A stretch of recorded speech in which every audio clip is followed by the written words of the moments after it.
Breaking news ये है कि शेयर बाजार में भारी गिरावट। जी हां, शेयर बाजार में भारी गिरावट दर्ज की गई है। सेंसेक्स 2300 पॉइंट से ज्यादा नीचे गिर गया, यानी लुढ़क गया है, और निफ्टी ने भी 700 से ज्यादा अंकों का गोता लगा दिया है। माना जा रहा है कि अमेरिका में आर्थिक मंदी के संकेत से बाजार में यह खलबली दिखी है और बाजार लगातार गिरता गया है। अब देखना होगा कि यह रिकवर होता है कि नहीं, क्योंकि अभी पूरा दिन बाकी है, अभी लगभग 3.5 घंटे बाकी हैं। तो शेयर बाजार में भारी गिरावट, दुनिया भर के शेयर बाजार लुढ़के हैं। भारतीय बाजार की बात करें तो इस पर भी इसका असर पड़ा है।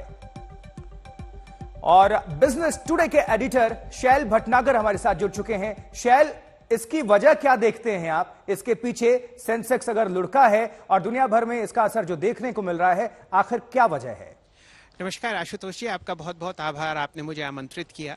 आपने बिल्कुल सही फरमाया। जिस हिसाब से आपको आर्थिक मंदी के संकेत तेजी से बढ़ते हुए दिख रहे हैं अमेरिका में, और खासकर जो आप गिरावट जापानीज मार्केट्स में देख रहे हैं उनके येन के गिरावट की वजह से, वो सारी परेशानियां अब आपको भारतीय बाजारों में आती हुई दिख रही हैं। ध्यान दीजिए, ये परेशानियां विदेशी हैं, लेकिन इनका जो असर है वो कुछ कुछ हद तक हमारे बाजारों पर आता हुआ दिख रहा है।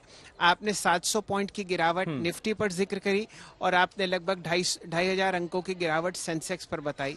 ये लगभग 3-3.5% की गिरावट है, लेकिन ध्यान दीजिए जापानीज मार्केट करीब 10% गिरा हुआ है। तो मुकाबले उनके, जहां पर सबसे ज्यादा परेशानी है, हमारी गिरावट कम है, लेकिन फिर भी गिरावट है। और इसके पीछे ना सिर्फ विदेशी मंदी की परेशानी है, लेकिन हमारे बाजार भी काफी गर्म हो गए थे। पिछले फ्राइडे तक हम लगातार 8 हफ्ते से तेजी में थे, और अब वो जो हल्का सा आप समझ रहे हैं कि फ्रॉथ, जो हल्का सा बबल था बाजार में, वो अब आपको थोड़ा बहुत गायब होता हुआ दिख रहा है। शैल भटनागर जी, इन्वेस्टर्स को कितना नुकसान हुआ होगा?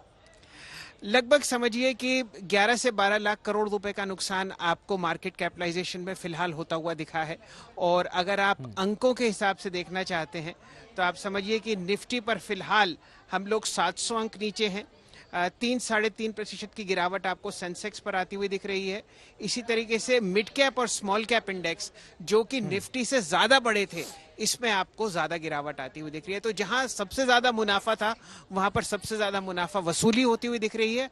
और ये कारण मैं बार बार आपको कह रहा हूं, विदेशी हैं, उनका हमारी अर्थव्यवस्था से कोई भी जोड़ नहीं है, लेकिन क्योंकि सारे मार्केट ग्लोबली लिक्विडिटी से जुड़े रहते हैं, तो अगर वहां पर ज्यादा बिकवाली है तो थोड़ी परेशानी हमें भी झेलनी पड़ती है। जल्दी से बता दीजिए, 10 सेकंड में रिकवरी की गुंजाइश कितना देखते हैं आप?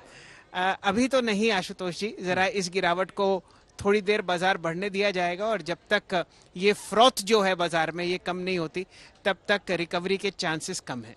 ठीक है, तो इस वक्त इन्वेस्ट करना चाहिए या नहीं, हाँ या ना? जी हाँ, निवेश करना चाहिए, और बहुत ही छोटे छोटे हिस्सों में। अगर आप 100 रुपए लगाना चाहते हैं तो आज का दिन है 5 रुपए लगाने का। ठीक है शैल जी, बहुत बहुत शुक्रिया विस्तार से इस पर चर्चा करने के लिए, जानकारी दर्शकों तक पहुंचाने के लिए।